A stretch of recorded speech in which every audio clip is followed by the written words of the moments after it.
Cette histoire se passe en France et m'a été envoyée par une abonnée, Germondia, qui est d'ailleurs congolaise comme moi.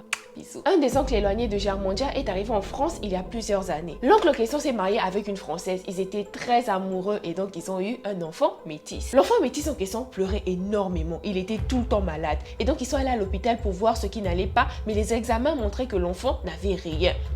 L'enfant pleurait beaucoup et il n'avait mal nulle part. Il mangeait très peu et sa mère disait qu'il était tout simplement capricieux. Un jour, la mère de l'oncle de Germondia appelle son fils et lui dit qu'elle soupçonnait le petit d'avoir le Boketa. Le Boketa au Congo-Brazzaville, je pense, je ne suis pas sûre, mais ce sont des enfants qui naissent avec des maladies. Mais ces enfants peuvent te faire dépenser tout ton argent et arriver à l'hôpital, ils ont toujours rien, pas de maladie, mais alors qu'ils sont malades. S'il y a des Congolais qui peuvent donner une très bonne définition, que ce soit de Kinshasa ou du Congo-Brazzaville, il n'y a pas de problème, dites-le moi en commentaire. Bref, l'oncle ne croyait pas sa mère. Il se disait que vu que sa femme était blanche, du coup, chez les blancs, il n'y a pas ça.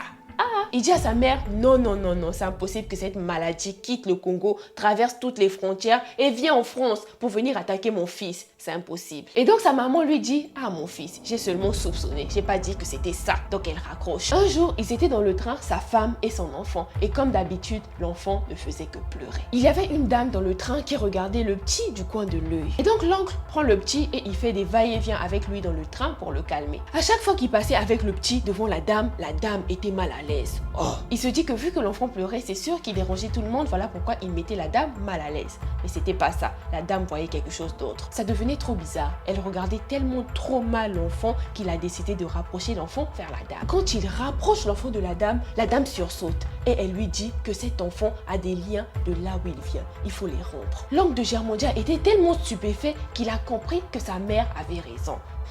Le petit Mukota, on t'avait bien prévenu. Et donc quelques mois plus tard, l'oncle de Germondia va à Brazzaville avec son enfant pour voir sa mère. Vu qu'elle s'y connaissait dans ça, elle décide de traiter l'enfant traditionnellement et l'enfant guérit heureusement. Ils sont rentrés en France et l'enfant ne tombait plus fréquemment malade et il ne pleurait plus bêtement. La maman, la blanche, elle était même stupéfaite de voir que son enfant était guéri. Tout ça pour dire que les liens du sang ne montent pas. Il y a des enfants qui naissent avec des liens et ces liens, il faut les briser. Laisse-moi ton avis dans les commentaires parce que j'adore lire et répondre à vos commentaires. Comme d'habitude, je te laisse le lien de mon Instagram et de mon YouTube dans ma bio. Tu peux aller t'abonner parce que là-bas aussi je crée du bon contenu.